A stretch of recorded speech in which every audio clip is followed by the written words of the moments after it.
ಸರ್ಕಾರದ ಹೊಸ ಕಾನೂನಿಗೆ ಟ್ರಕ್ ಚಾಲಕರು ವಿರೋಧವನ್ನು ವ್ಯಕ್ತಪಡಿಸುತ್ತಿದ್ದಾರೆ. ಕೇಂದ್ರ ಸರ್ಕಾರದ ಹೊಸ ಕಾನೂನಿಗೆ ಟ್ರಕ್ ಚಾಲಕರ ವಿರೋಧ. ಹೊಸ ಕಾನೂನು ವಿರೋಧಿಸಿ ಟ್ರಕ್ ಚಾಲಕರಿಂದ ಮುಷ್ಕರ. ದೇಶಾದ್ಯಂತ ಟ್ರಕ್ ಓಡಿಸದೆ ಸಾವಿರಾರು ಚಾಲಕರಿಂದ ಮುಷ್ಕರ.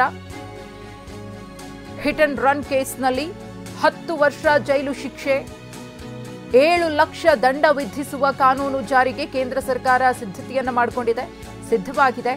ಹಾಗಾಗಿ ಇದೇ ವಿಚಾರಕ್ಕೆ ಟ್ರಕ್ ಚಾಲಕರು ಆಕ್ರೋಶವನ್ನ ವ್ಯಕ್ತಪಡಿಸ್ತಾ ಇರೋದು, ವಿರೋಧಿಸ್ತಾ ಇರೋದು, ಹೋರಾಟವನ್ನ ಮಾಡ್ತಿರೋದು.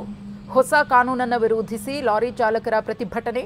ಮಹಾರಾಷ್ಟ್ರ, ಹರಿಯಾಣ, ಪಂಜಾಬ್, ಬಿಹಾರ, ಉತ್ತರ ಪ್ರದೇಶದಲ್ಲಿ ಟ್ರಕ್ ಚಾಲಕರ ಪ್ರತಿಭಟನೆ ಜೋರಾಗಿ ನಡೀತಾ ಇದೆ. ಪ್ರತಿಭಟನೆಯನ್ನು ನಿಯಂತ್ರಿಸುವಲ್ಲಿ ಪೊಲೀಸರು ಕೂಡ ಹರಸಾಹಸವನ್ನು ಪಡುತ್ತಿದ್ದಾರೆ. ಮಹಾರಾಷ್ಟ್ರದ ಸೊಲ್ಲಾಪುರ, ಕೊಲ್ಹಾಪುರ, ನಾಗ್ಪುರ, ಗೋಂಡಿಯಾ ಜಿಲ್ಲೆಗಳಲ್ಲಿ ರಸ್ತೆ ತಡೆದು ಪ್ರತಿಭಟನೆಯನ್ನು ಟ್ರಕ್ ಚಾಲಕರು ಮಾಡ್ತಿರೋದು.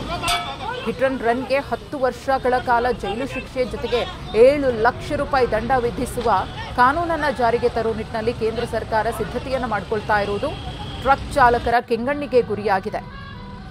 ಒಂದು ಕಡೆ ಎಷ್ಟೋ ಸಂದರ್ಭಗಳಲ್ಲಿ ನಾವು ನೋಡಿದ್ದೀವಿ, ಹೆದ್ದಾರಿಗಳಲ್ಲಿ, ರಾಷ್ಟ್ರೀಯ ಹೆದ್ದಾರಿಗಳಲ್ಲಿ ದೊಡ್ಡ ದೊಡ್ಡ ಟ್ರಕ್ಗಳು ಹೋಗುವಂತಹ ಸಂದರ್ಭದಲ್ಲಿ ಸಾಕಷ್ಟು ಮಂದಿ ಪ್ರಾಣ ಕಳ್ಕೊಂಡಿದ್ದಾರೆ. ಆ ನಿಟ್ಟಿನಲ್ಲಿ ಒಂದು ಕಠಿಣ ಕ್ರಮಕ್ಕೆ ಕೇಂದ್ರ ಸರ್ಕಾರ ಮುಂದಾಗಿದೆ.